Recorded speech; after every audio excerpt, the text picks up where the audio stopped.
Thousands of dollars in meat and seafood stolen from a SouthPark restaurant.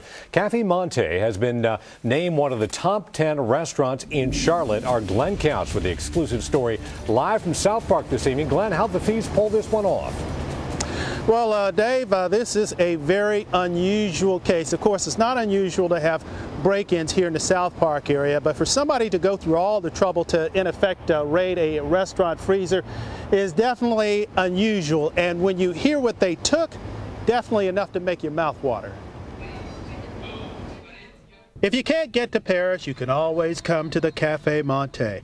The restaurant has an excellent reputation for quality food. We know we won't get the product back, but any crime like this should be punished. Monte Smith is the owner. At the start of the weekend, he got an unpleasant surprise. Thieves broke in and stole $2,500 worth of some very expensive cuts of meat, like foie gras, rack of lamb, beef tenderloin, shrimp, and crab. The next morning, our chefs arrived to an open door and an empty cooler. You can see where the thieves cut the lock off the cooler and made entry. The burglary occurred at 3:45 Friday morning.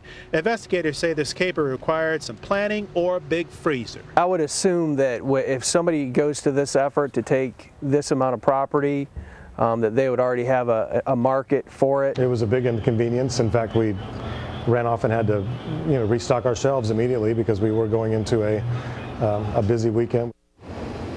Well, police don't have any suspects. The owner tells us that he's made some definite security improvements, like gotten a camera system and gotten an alarm, but this has never happened to him before, and he is hoping it never happens again. Reporting live from our mobile newsroom here in the SouthPark area, Glenn Couch, News Channel 36.